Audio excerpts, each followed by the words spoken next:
Hi, and welcome back to the Interior Collective. I'm your host, Anastasia Casey, and today I'm sitting down with Nicole Fisher, founder of Nicole Fisher Interiors, a residential design studio now based in New York City. Before Nicole was designing homes, she was dressing Lady Gaga. She started her career in fashion, working as a stylist under Brandon Maxwell and Nicola Formichetti. That level of intentionality around detail, character, and originality didn't leave her when she transitioned into interior design. It became the entire foundation of how she works.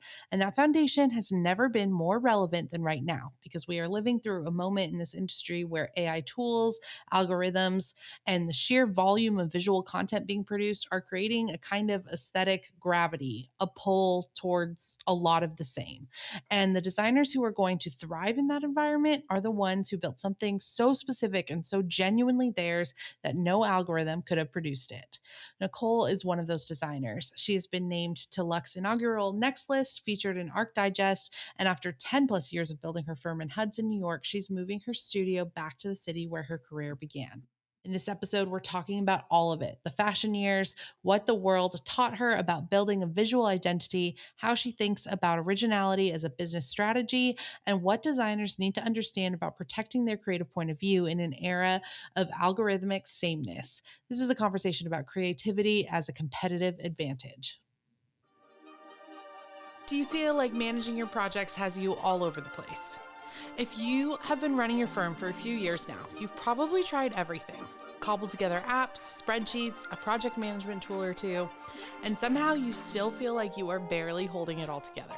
It's exhausting, but it is not your fault. Most tools were not built for the way interior designers are actually delivering projects these days. But Materia was.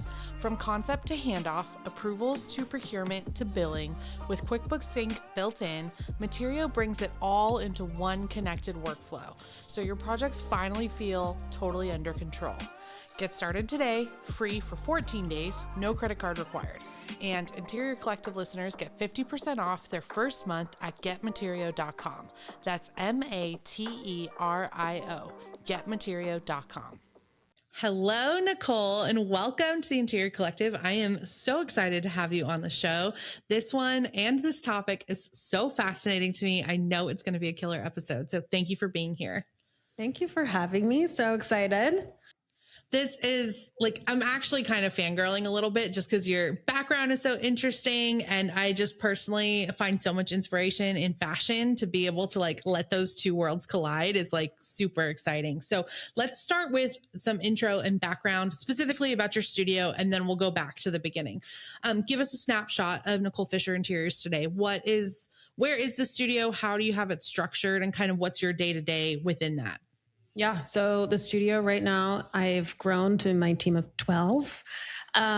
We are back in New York City. We just opened our new office in Chelsea, and the team is kind of split between execution and design. So we have design team that are junior designers, design director, technical design, architectural design. And then we have the business side a bit that's more finance and HR, and we have social media, content creation. So we have press. We're, as the needs of the business come up, I always tend to hire to pay for my time, to buy back my time versus like what I think is the need of the business, right? So I just always go toward what am I spending the most time on, and then I hire for that. So that's how we've gotten this a bit more of a interesting group of mix of people versus just thinking, all right, let's go all in on design. Wait, that's so fascinating to think, what is taking up the most of my time now? Great. That's what I need to delegate and hire for. Huh. That is such a brilliant reverse engineering. Okay. Let's get to more wisdom then. How are you currently structuring your fees? Is it going to be flat rate, hourly, a hybrid? And how has that evolved over the last 10 plus years that you've been building the brand? Yeah, so that has, I've tried it all. I really have tried it all. Right now, I feel like I always get burned no matter what. And the only thing that allows me to not get burned is an hourly and markup. And that's really allowed me to, grow, allowed me to afford a team, and also like really hone in on this is what we're spending our time on with your project. This is what you're being charged. Scope creep and the project just going out of the time frame because of things out of my control, contractor, permit, whatever. The hours really just protect us and the team. And it adds up, but I have found it's the only thing that's fair. I was having a conversation, I think it was just yesterday. I was talking offline with someone about this, the concept of flat rate versus hourly and how your region and like your micro region can actually really sway that. So you find that being in New York City, hourly is something that your clients are sort of used to and open to and prepared to do so. Because I've been hearing a lot in like the LA market and a lot of not that LA is a secondary market, but some of like the smaller markets around the country that people are a lot are really inching towards being more comfortable with the flat rate. And it's been easier to get a yes from someone if you can tell them how much it's going to cost. So I'd love just your thoughts on, yes, in New York, I've seen it done X, Y, and Z ways, but so far our clients are comfortable with that Yeah. because people are kind of getting a little resistance these days. I mean, we still get resistance 100%, but our clients are normally, they're finance, they're lawyers, they're corporate, they're used to an hourly because that's how they bill their clients, so they are really used to it. I think it's very clear in our literature, and I know we'll probably touch on some element of AI during this conversation, but the more efficient we can get, the more it feels like these hours are actually really productive and we're not just doing things to be able to bill, but we know exactly what it's going to be, what it's going to cost. And I think the more framework you can put around it and be able to upfront tell a client, this is really what it takes a team of X size to be able to execute on X square footage, then, there's less of a shock, really. Yeah. Have you considered, so like for instance, you have finance attorneys, clients, and their hourly rate can be like 750. It can be like way higher than what, I don't know what your hourly rate is, but I imagine you're not charging 750. So one of the things that I get caught up on a little bit is 10 plus years into the business, what your team is capable of doing in 1 hour is way more than it was even 6 years ago or 2 years ago in some cases. But in every market, I do feel like people cap out on what they can, like there is a max to what you can charge hourly and what the market will allow. How do you adjust for that, knowing that, hey, my team is really efficient and really great, so I am charging a premium, or we're mid-range, we're what you can expect to spend on a designer in New York City? Yeah, I think New York is just an expensive market. So our hours, although high, are still not at like the top of like the hourly range. But we come in thinking, okay, this is the square footage. This is how many people I'm going to need to put on this project. I like to keep my people about 80% billable hours. Mm-hmm. So then I can do like just math behind, this many people times 80% of their hours. Like this is how much it's gonna likely be. I know from a project management standpoint, after design is done, hey, this is what it takes to kind of oversee and make sure that the project is moving along. The bulk of our time goes into this design phase up front, right? Because it just takes the most amount of time, most amount of creativity. And I've had clients come on and they're like, hey, we want this, normal design time is 4 months. Can you do it in 2? And I'll say, I have to throw double the amount of people on that job. So yes, but you're going to have an upfront cost much higher than, what I would normally say. And it's just a conversation that we have to have and make sure that they're cool with it.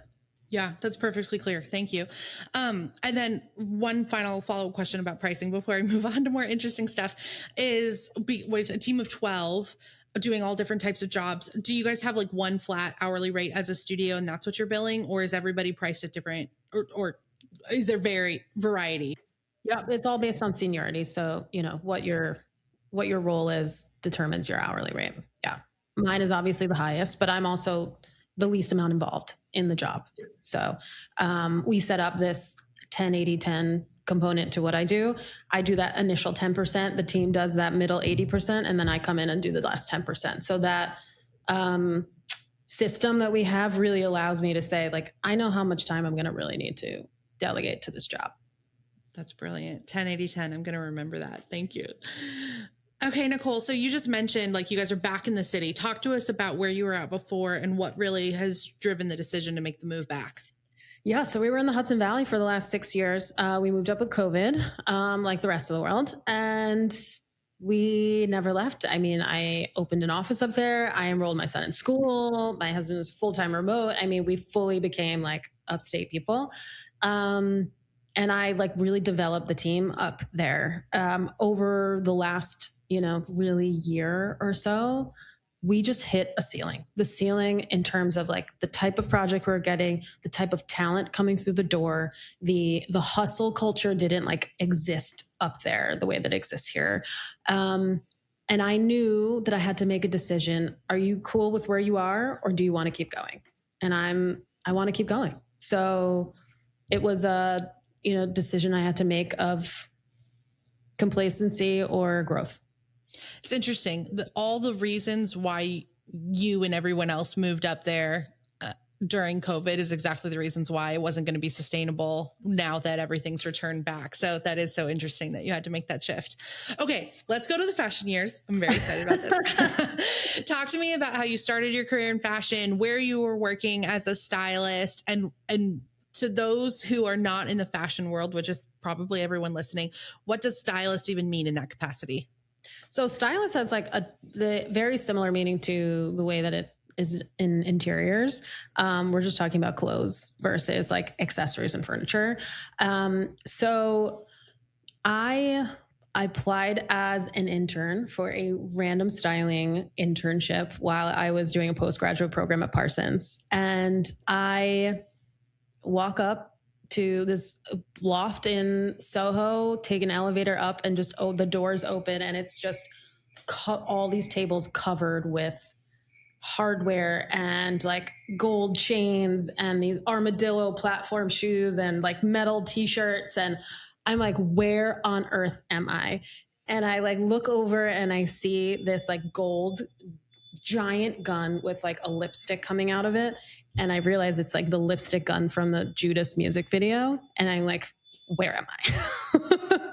Because I was like a fan before. So like, I just was like, what is happening right now? They didn't tell me like on the interview that it was, but I started putting the pieces together. Just cool as a cucumber. Anything they asked me, I was like, yep, I am an expert sewer. I am an expert at that. I will figure it out. I don't care what it is, but I'm going to figure it out. And they were like, all right, sure, we'll give you a shot. And at that time, Brandon Maxwell was on that team before he became, the amazing designer he is now. Under Nicola Formichetti, there were 2 other people and me. And that was like Born This Way era. Amazing. So you were hand sewing costumes for Lady Gaga. And how long were you doing that? How long did that era last for you, Nicole? That was 2 years of my life. It felt like 30, but it was 2 years. Okay. And then fast forward those 2 years. How did that way of thinking and level of intensity and creativity and understanding of environments that you were creating in like a different capacity shape the way that you eventually approach interior design? I think there's just this element of individuality that comes from that world with Gaga, specifically because she is so uniquely who she is. And what I do now is just being able to celebrate that individuality. There's not one project that looks like the next project because not one person is like the next project. Clients don't come to me and say, I want this look or I want this. We're going to take what you think you like, and then we're going to shake it up, and then we're going to flip it on its head. But it's going to be how you live, how you entertain, how you host Thanksgiving. Where do you like to keep your underwear? Where do you like to brush your teeth in the morning? I mean, we think about all of these incredibly specific and personal details that house is so specific to who the client is and how they live. And I think that element of the fashion background just allowed that, and especially with, Gaga, is allowed the element of individuality to really shine through no matter what we're doing.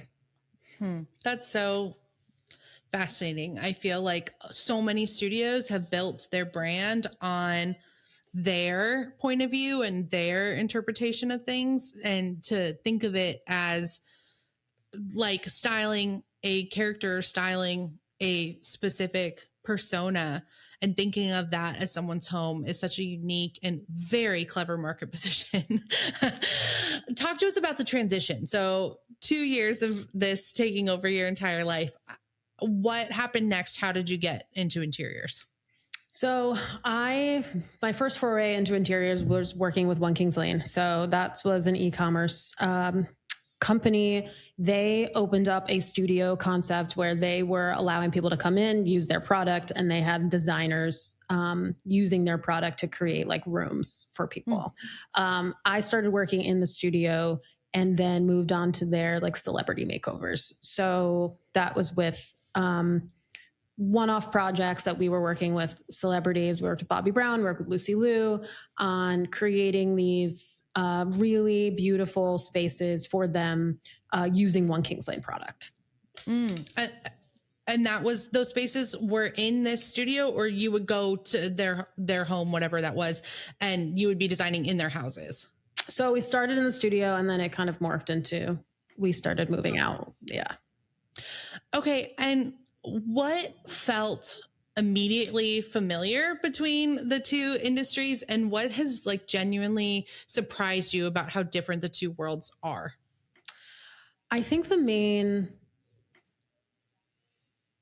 similarity is really that we're able to express who we are as people, whether it's through our clothes or through our home.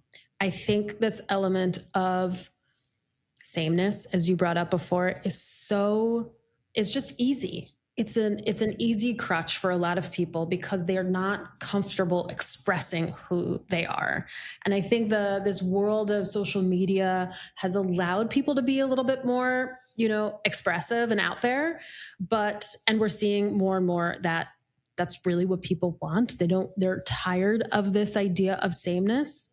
And interiors and fashion are just so similar in that way because they can just express that individual to a T. You walk into the space and you know exactly who this person is. You see a person on the subway and you know exactly what kind of person they are, and there's something so amazing about that because it's just you. It's a one of one, and like how special is that?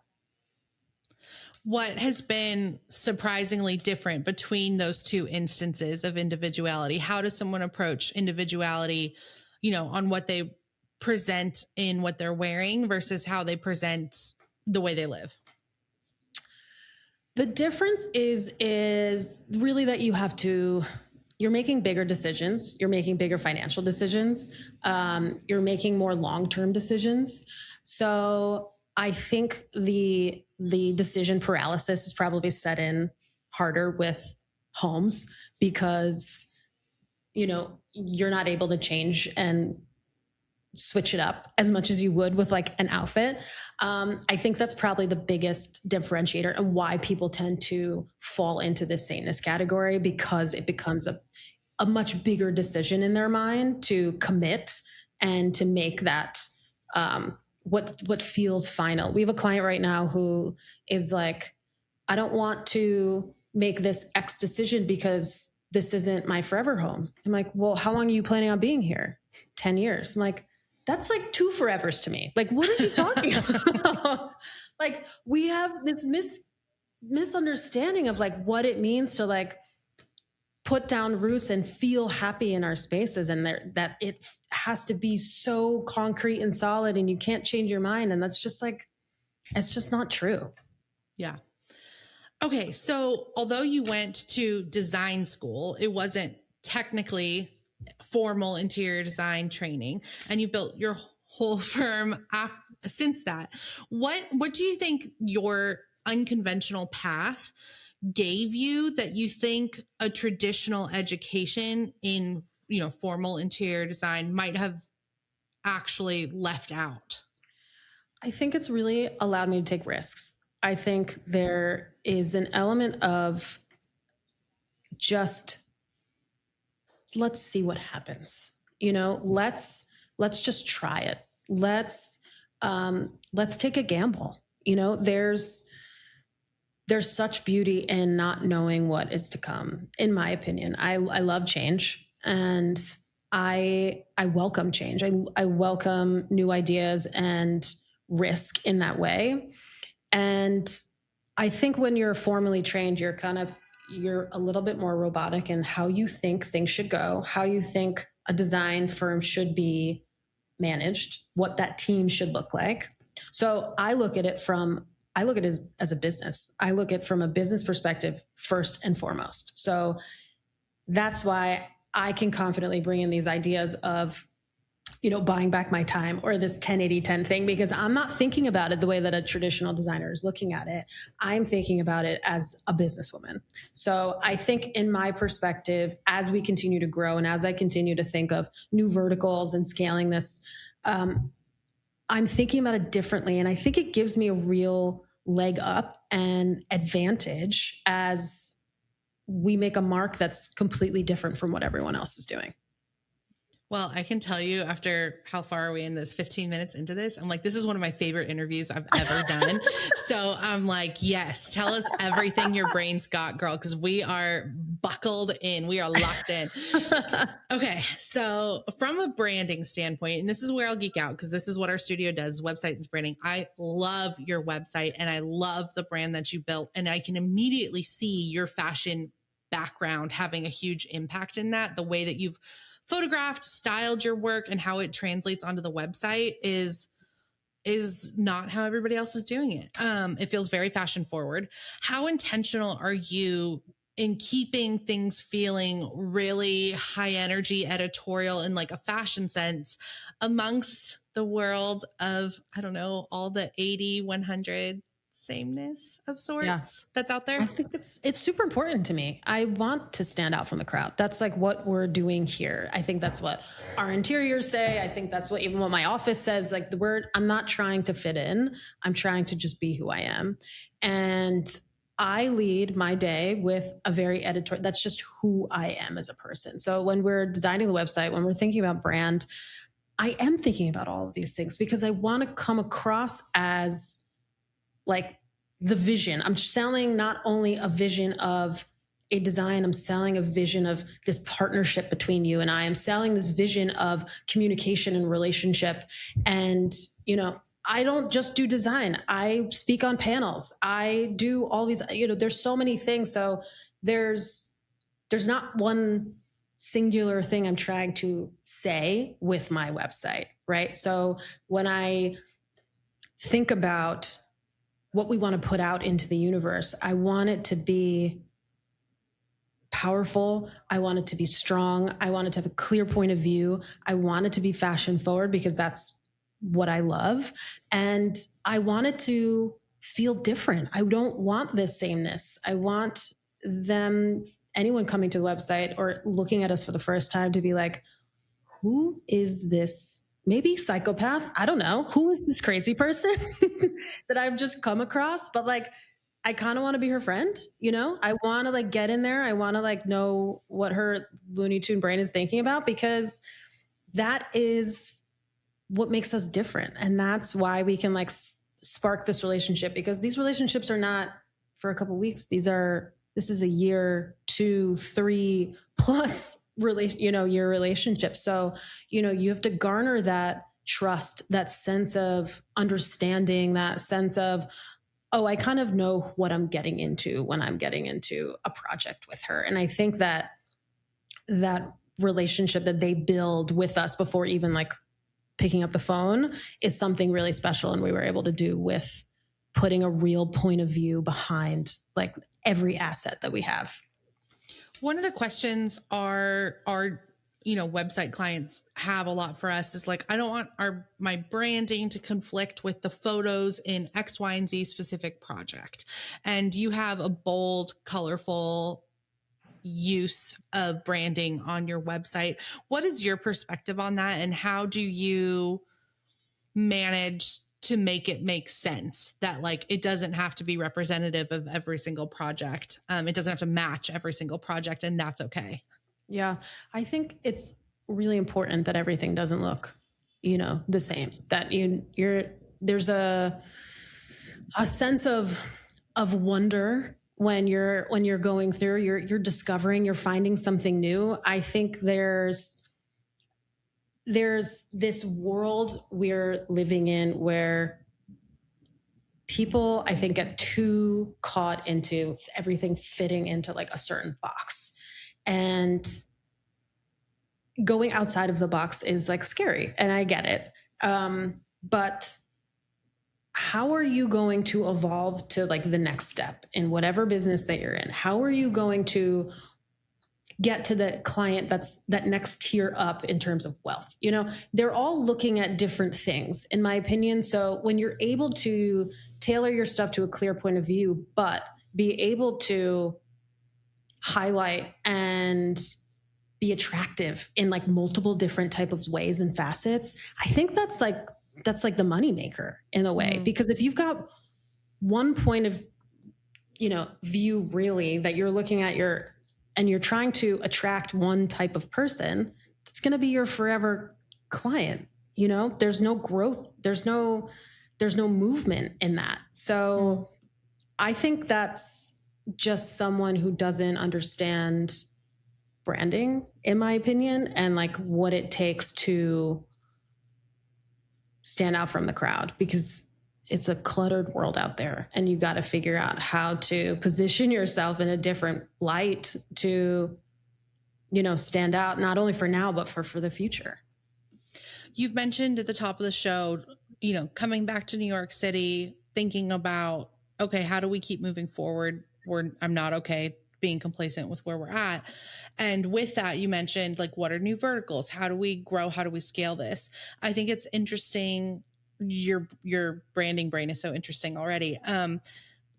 That, your studio is Nicole Fisher, and how you're thinking about, okay, scaling, and what does that mean to you, keeping it under your brand name, and have you thought about what that looks like long term, and how important it is to you that your name stays on it? Or is that something that you think will change to be more, I don't mean generic, but like more inclusive of a large team? Because I think that that's something that a lot of designers get to at a point, and they're like, I don't know if I should be switching the name. What are your thoughts on that?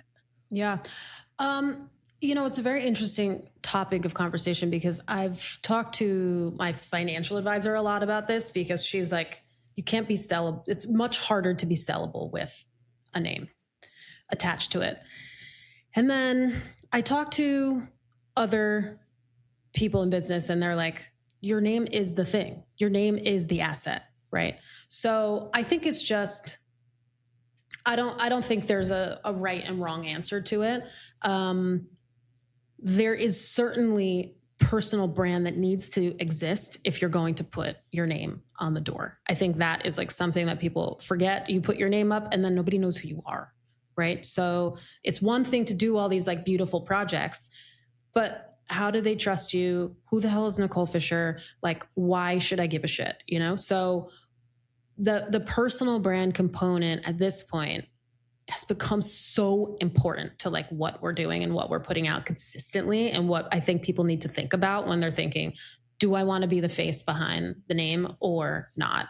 And really, are you okay putting your face on things? Are you okay with the speaking? Are you okay with the podcast? Are you okay with, because all of that filters under this like name. And if you if you're not comfortable doing that, if you're not, confident in that space, then I would rethink having, your name there, because you almost need to like sell your soul in that way to just you got to put everything about you in there. There's no hiding anymore. Everything is out there. There's no secrets. I'm an open book at this point. That's an excellent transition as we start to talk about the algorithm and how AI plays a role in that, and inspiration. But I wanted one more question specifically in this New York market. As you were talking about wanting to be interesting and attractive to a variety of different clients. Obviously, New York is a very competitive landscape. How do you feel about maintaining approachability or interest to a variety of great, excellent, interesting, cool clients and projects in a space that is really competitive versus really leaning into one specific style so that those clients are the ones finding you when they have 10 other designers on the street to choose from. Yeah. It's funny you said that because it's something we've been talking about a lot lately. Our marketing shift has been significant since moving from the Hudson Valley because, putting some ad dollars behind us upstate, it was like immediate return. There was, the phone just started ringing right away, and all of a sudden we were like really working in the Hudson Valley a lot. New York it's too saturated. There's like that went to like there was no return on any of that stuff. So now we're like refocusing on what that marketing spend looks like. And I'm not putting money into ads because I can't target the type of people that I want to target. And to your question, I think there's still an element of targeting specific people that we're trying to do. People with like specific type of taste, specific type of, interests, but still making it appealing for the masses, right? So like from a personal brand perspective, what we're putting out is more about overarching, New York design, whatnot, what it takes to run the studio, what we're specific point of view, any of these things that kind of make people lean in a bit. And then from the interior side and like the website, I think that really allows people to say like, oh, there's like a distinct type of style that we're looking in here. Do I fall in this or not? So I still try to appeal for like social, at least, to the masses. But any like direct on, what we're doing, if we're doing any ads, if we're doing anything specific, is still really geared toward our ideal client. If you've been running your firm for a few years now, you've probably got a system in place. And I do use that term loosely. It's going to be a mix of apps, some spreadsheets, maybe a project management tool that was close but never quite right. And you are still the one holding it all together. But here's the thing, most tools were not built for the way interior designers actually deliver projects. Materio was. Concept to handoff, approvals to procurement to billing, with QuickBooks Sync built right in. One connected workflow. Interior Collective listeners get 50% off their first month at getmaterio.com.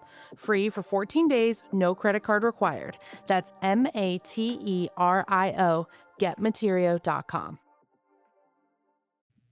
Okay, so fascinating. Let's start talking about social and AI and how the algorithm is flattening diversity. And I feel like we're at a moment where the volume of AI generated imagery is getting very high, and mass produced visual content is flattening aesthetic diversity across the industry. What are you seeing, especially in New York, and does it concern you? It doesn't concern me. I don't think AI is able to be a creative being. There's something very human-led that we do that is not replicable, and not replicable by another human being, let alone by a computer. And I think that what is very scary to people is this element of like the unknown and what it's able to do. But I think if we start to think about this in a, how can I leverage this more on a business perspective than on like a design perspective, the floodgates like totally open. And that's what we use it for. But in terms of like creativity and being able to do what we really do, there's not a chance. I'm not concerned about that. And I think continuing to push the boundary and continuing to make every project different and continuing to make every project so specific to the client that we're working with, how on earth can that be repeatable? And that's like our goal, whether it's another designer or whether it's, AI. So I think with the element of sameness, it is repeatable, But as long as you can continue to stand out from the crowd, there are things that AI just won't be able to touch from a personal and really human driven experience. Can we talk a little bit about the AI tools for the business side of things that your studio is really running with? What AI tools have you found genuinely useful for your design practice? And how are you using them? What are like the actual day-to-day things? Everybody take out your pens and pencils. Like what are the things that you're actually executing on? The We use AI very specifically. So we primarily use Claude for any AI work that we're doing. It is an incredible brainstorming tool. So just going back and forth, but knowing how to prompt, knowing how to use this efficiently, that's like number one key. We brought in an AI company to teach the team how to efficiently use it. So we took real bottleneck problems and said, the 1, 2, 3 for each person. Can we automate any part of this? Can we use AI? Can we leverage AI to do any part of this? And all of a sudden it's like, oh wow, it's not really this scary thing. It is just a helpful thing. So from that perspective, we use a Claude Cowork to be able to execute on certain tasks. So we want to be able to give the clients a recap of the week, go through all of my emails, go through all of the correspondence with XYZ, go through our Asana project management tasks. Give me a bulleted list of like what was done this week and what's happening next week. All of a sudden, that just took out like 3 hours of work, to go through that. We use it for standard operating procedures. So I really like to give people a clear delineation of this is your role, this is what is expected of you, this is how you come in on the first day and know how to like jump in and feel like you're not going to drown. You have some level of assistance there. So we use this company called Scribe, and Scribe dictates all of these operating procedures, and that has allowed all of these folders. Each role has its own folder. They can click in there, and there's welcome docs, there's our brand book, everything down to texts and colors and fonts and fashion inspiration for the office, and where I get my inspiration and background and press things that you should know and projects that you should be seeing, all these things for them to feel like, wow, I am fully immersed in this without someone having to like hold my hand. Mm-hmm. Then they can move into, okay, this is my role. This is what's expected of me. These are things that I need to be doing on a day-to-day. So everyone has a playbook. Everyone's got their operating procedures. Everyone really knows what's expected of them. It's not my speed to micromanage people. I don't like doing it. It's just not how I work best. And I tell people when they come in for an interview, like it's fast paced. This is hard work. I expect a lot from you, but I give you all the tools to be excellent. So it's up to you to execute on that. It's up to you to show me that you're a rock star, because we want A players here, only A players that can like pick up, know what's expected of them, and like shoot for the stars. I think that that's probably the biggest leadership mistake that designers make, is that they bring someone on and there's not clear expectations set for that role.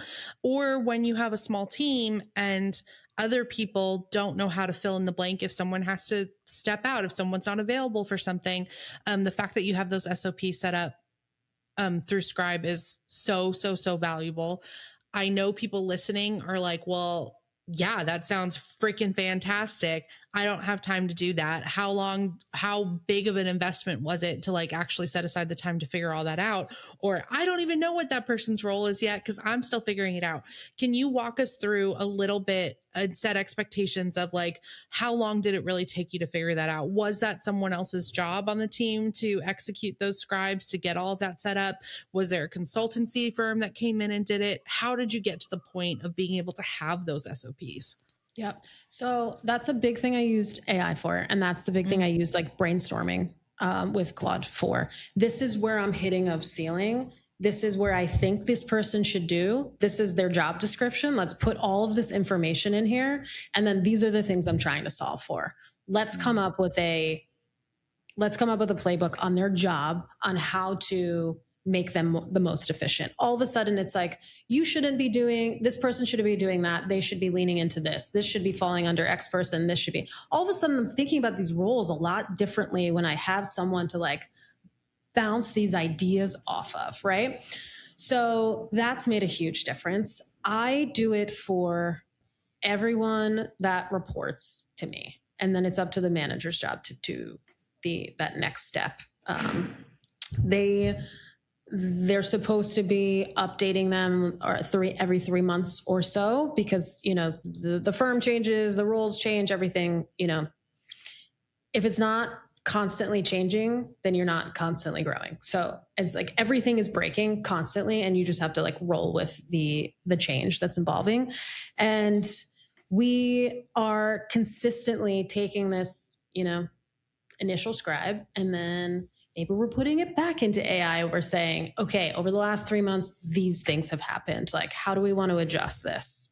But it's a never ending process. I think same thing with like, we were going back to all the way in the beginning, people feeling so permanent. Like these things are not so permanent. It's so hard to just get started. And I completely understand that, but just take one at a time. Just take one role, take the most important role. Even you, I do it for myself. I'm like, okay, I want this 10-80-10 component with my team. Like, what does that look like from my day to day? Right. And then I take my number two, my next person down. So for me, my most important hire when I started growing in this way was my executive assistant. That was like, because 80% of my day was admin. It was admin work with like bills and client correspondence and emails and phone calls and like all these things that you think you need to handle yourself, that you think, okay, my name's on the door, or they're paying me, or the client like interviewed with me. It's really not the case. I think that's just something in our minds, especially as women, that we feel like we need to have our like pause on everything and be able to like, fully control. And it's not until that moment where you can really allow someone else to take full control over that you start to see the light. One of the things that my friend Renee at Tandem had taught me, and it wasn't on an episode, so I do have to share it. She referred to AI as a calculator. You still have to know what numbers to put in to get the right answer out. And I think that that's such a great, helpful way to think about AI and how you can be using Claude. Like you were saying, it's so helpful to have someone to bounce these ideas off of. And I think to piggyback off of that, it's not just someone to bounce these ideas off of who should be doing what. It's also a level of anonymity where Claude is not responsible for any of those roles. There's no personal weight in saying, I'm going to take that off of this person's, delegated list of tasks, or I'm adding this workload to it. So I think that, as you said, having training in how to use AI tools the most effectively is a step I think a lot of people are skipping. And whether it's having a company come in and train your whole team, or there's lots of things you can do online to learn how to use them. And there's definitely a level of just trial and error that you can start working with. It is providing the most clear instructions to your AI tool, just like you need to provide those clear instructions to your team to be able to get the output you're really looking for. Have you guys dabbled in any sort of AI when it comes to renderings or other visual representations of marketing presentations, room renderings at all? And if not, is that something that you are consciously deciding that you don't want to have it happen? Or is it something that you guys are maybe exploring in the future? So renderings are a really interesting component, because what I have found that I've had less success when clients see things that are too realistic, that like they see things that are almost just too lifelike, that we've had to take our renderings, because renderings to me still represent like scale. So they still need to be done properly by a member of the team. That's the human part, right? Then we take this human part and we say, okay, now I need to make it approachable to my client, because this looks like they're going to walk in and they're like, why is this green look a little bit different than like that green? Like, it's just too realistic for them to like wrap their head around. Mm-hmm. So what we started doing is putting that human-led rendering into Gemini and saying, make this a watercolor component. So all of a sudden, it's just made this rendering more ethereal looking. Mm-hmm. And it has become this piece of art that the client is so much more amenable to when they see it. And it's gone from like 0 to 100 in terms of acceptance of, this is the rendering. Okay, great. I love it. It's so beautiful. Fabulous. This looks a little different, but that's okay. And it's just to get, because I think when we take things too seriously and too literally in the rendering, that's when installs are almost not as exciting for them either. You know, they're like, ooh, this looks like way different than I thought.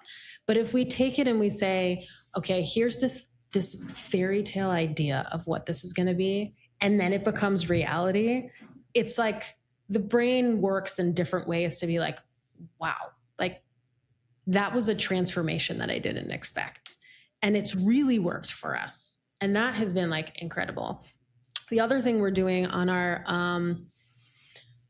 proposals, so we give them all their, you know, their items and their costs and everything. If we're reupholstering something or we're making something custom, we'll take the fabric, we'll put that on the piece itself. Mm-hmm. And that we use AI to put it on. So if we're taking the fabric and the piece of furniture, we'll say, put this on there. You know, if we have to adjust scale and whatnot, colors, then they don't have to guess what it's going to look like in terms of, you know, that custom piece. So all of a sudden that, you know, $15,000 sofa is much easier to swallow because they don't have to guess what it's going to look like. They can kind of get it. Nicole, off the top of your head, do you recall what program you're using to drape your custom upholstery pieces in AI?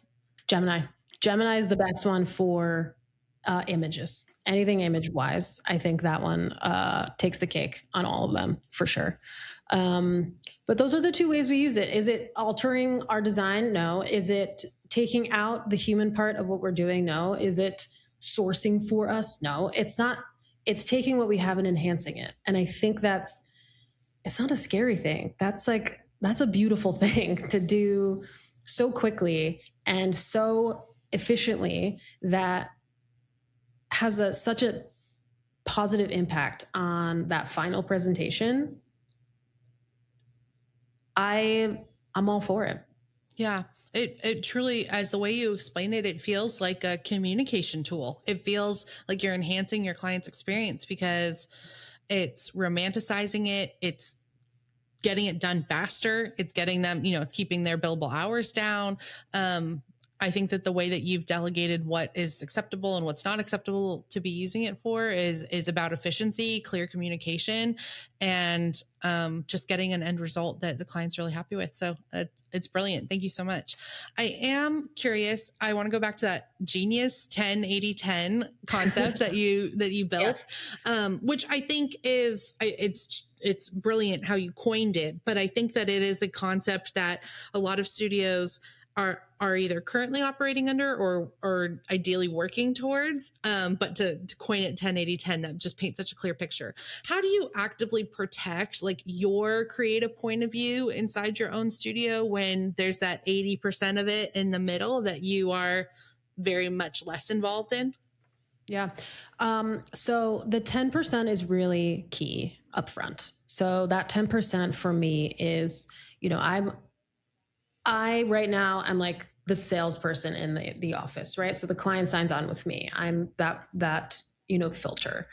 I really get to know who they are as a person. I think a strength of mine is also being able to read who they are, understand them without them having to say explicitly how they are. Understanding their taste by, you know, showing them some imagery and saying like, what works for you, what doesn't. Like, tell me the top things that are sparking joy. I can get a read on people easily in that way.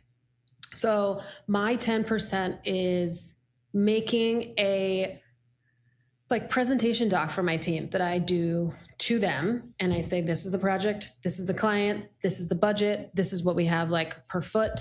This is the direction. On each room, I will do inspiration imagery on everything. And I'll say why. It will be, the vibe we're trying to go, the mood we're trying to set. They say they want to host Thanksgiving for 17 people. They love to sleep in a queen bed. Don't ask me. I prefer a king. We're going to move on. They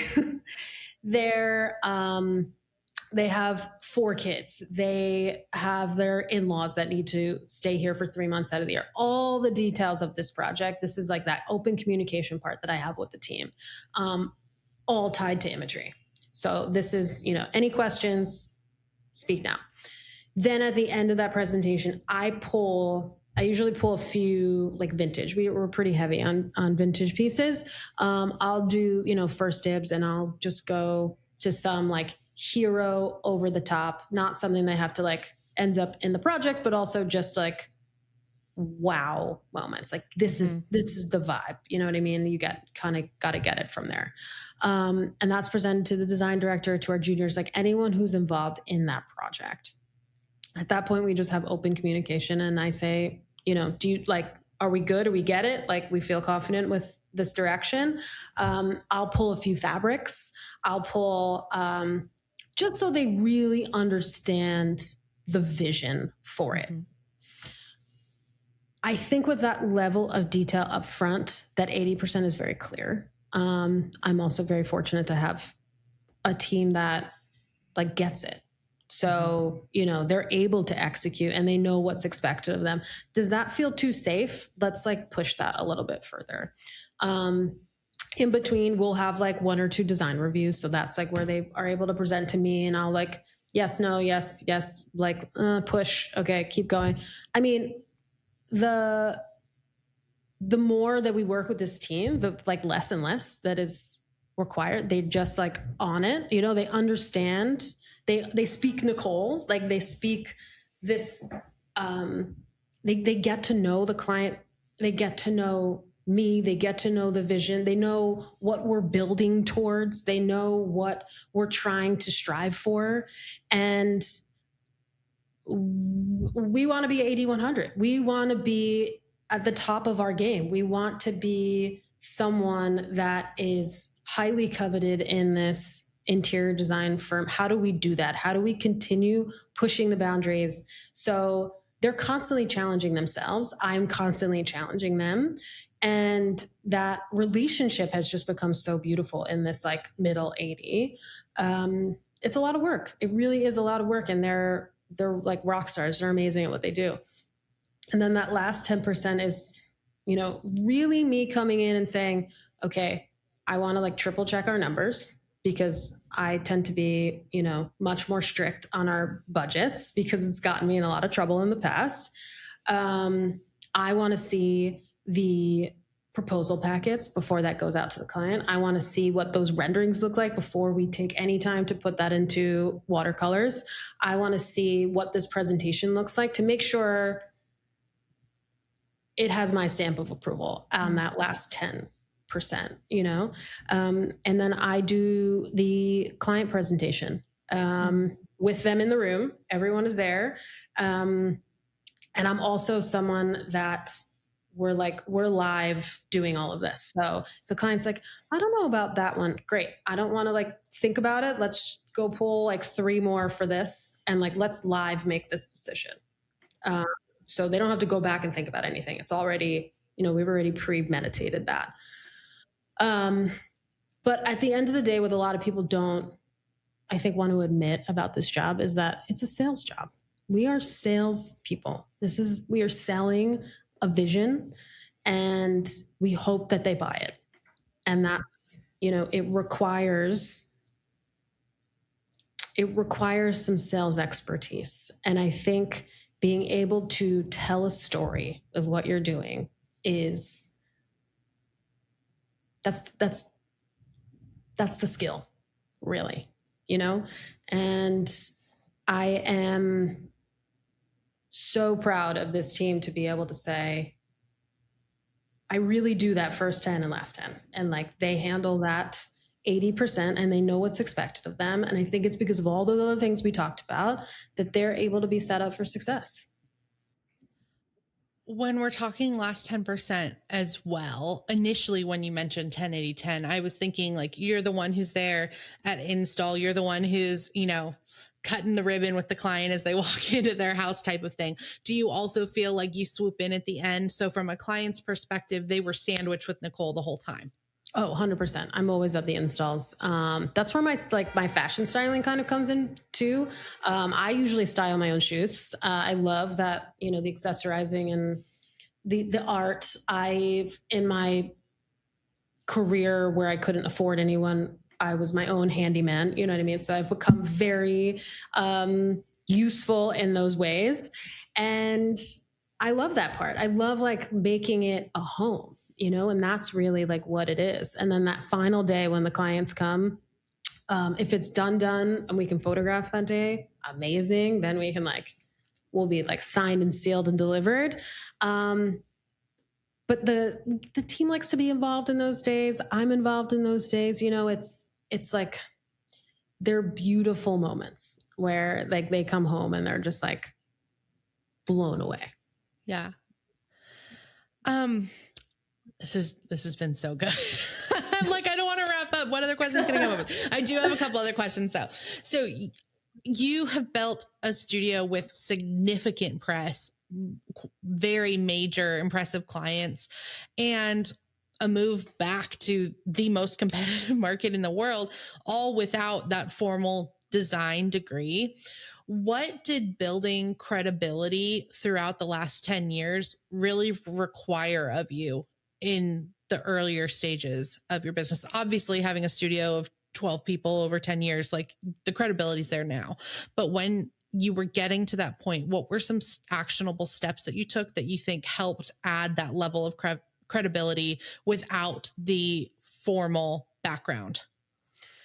I think it's the team. I think being able to really grow beyond myself is the way that, because look, do people want to give you a 10,000 square foot place knowing that there's one person working on it? Like, no, they want to know that there's a team behind you that's like executing on the day to day, because we're working on 12 jobs at a time. Like there's no way for one person to handle. Granted, I did this alone for 9 years. So I just didn't do anything. I didn't sleep. I didn't do anything, but I thought I had to, I thought I had to meet a client. They tell me what they want. I give them what they want and I move on to the next job. And I did that for a really long time. And it wasn't until I started feeling confident enough to say, I know you like that, but we're going to flip that on its head. And I'm going to show you something that you probably don't think you like, but you have to trust me. And have a relationship with them built on trust. It took a really long time to get to that point. And then trust in myself to say, Nicole, you can't do this by yourself. You just can't do it. Things are like happening. Things are breaking. Things are just not working. You can't hold the weight of the financials, the receiving facility, the marketing, the purchasing, the sourcing. Everything started to like get a little watered down, as you want to grow. And then you can't really put the effort you want to put in there because you got to focus on something else. So it's time to move on. Fine, forget it. When you can figure out what you're spending your time on and then hire someone who's better than you. Don't be scared of people who are smarter than you. Don't be scared of people who have done it before. Don't be scared of people who are just more talented. Embrace that level of learning that you can do from someone else and bring them onto your team. And all of a sudden you can do things that you don't. If you want to stay in the creative weeds of it, that's totally fine. That's your prerogative. But then get someone to do the stuff that you don't like to do. Get someone to do the stuff that takes that off your plate so you can focus on being really creative and put that time and effort to making something special. Because when you start to lose that in what you were doing, and that's what I was doing, it was just, I lost the enjoyment out of what I was doing because I was just working too much. I was working on every single component of this job that I just lost why I did it in the first place. And I still wasn't around for my husband. I wasn't around for my son. It wasn't like I was killing it in that world either. I was like failing at both jobs. Like all my jobs I was failing at. And I had to take like a real hard look in the mirror and be like, you can't do this without changing something else, and it's time we just like stop being so hard on ourselves. And even if you want to start with like a couple hours a week or whatnot, it doesn't have to be this gigantic investment. I guarantee you will feel a giant shift and weight lifted off your shoulders. One thing I always like to encourage people, and I know I've said it before, but if you are looking to expand and hire help, whether that's on a part-time basis, a contract basis, or a full-time basis, remember to be bringing someone on for an entire role of of whether that's a task that they have or a full role, and not just someone to take X, Y, and Z off of your plate every single day. They should be able to know what's expected of them every single day without you having to give them a to-do list. And I think that is a very easy, very understandable mistake to make. You're like, I'm drowning. I just need someone to help. Well, what you really need is someone who can do a task start to finish without you. Because until you have someone doing that, that's really still on your plate. It's still on your plate to direct someone. It's still on your plate to get them what they need to be able to execute. So I agree that it can absolutely be someone who's helping out 5-10 hours a week. And maybe that's a virtual assistant type situation, but it's someone who can do that task start to finish. And that's where you're going to feel the most exponential relief, in my opinion. Yep. True ownership over that thing. Okay, Nicole, what is coming up? What are in those verticals that you're planning that you can share with us? So we're back in New York. So right now we're working on this gigantic city project that we're so excited about. Super modern floor to ceiling glass that we are just infusing a ton of warmth and character in our vibe into. So I'm excited for that. We've got like 6 installs happening this summer. So I'm going to be on the floor very soon. And then for verticals, we are really exploring a lot of like new things with brand partnerships and collaborations and hospitality and real estate. Okay, this sounds very exciting. I am so pumped that you've got 6 installs, because that means I've got more work in the pipeline that I get to drool over in your portfolio. Hopefully not too long. I'm sure most of those will be published. There's going to be an embargo for a while. But Nicole, this was fantastic. Thank you so much for your time. Thank you for sharing such incredible wisdom, personal experience, and inspiration. This was incredible, really. Thank you so much for having me and letting me ramble. Thank you. I hope we get to catch up again very soon. For more in-depth analysis of this interview, including exclusive downloads, examples, and more, don't forget to subscribe to the Interior Collective on Patreon. We are building an amazing private community of interior designers and industry experts open to candid conversations and answering questions. Join us on Patreon in the show notes or at patreon.com/The Interior Collective. Thank you so much for tuning into this episode. Producing this show has truly been the honor of my career, and I cannot believe I get to have these conversations. A big, huge thank you to our production team at IDECO Studio and Quinn Made, as well as this season's presenting sponsor, Ann Sachs. Your contribution literally makes this podcast feasible. And the biggest thank you to you, our listeners. Your sweet notes, DMs, and reviews mean so much to us as we work to keep our show free and always accessible. Until next time, I'm Anastasia Casey, and this is The Interior Collective, a podcast for the business of beautiful living. And a very special thanks to our presenting sponsor this season, Materio, the project delivery system built specifically for interior designers. Visit materio.co to get started.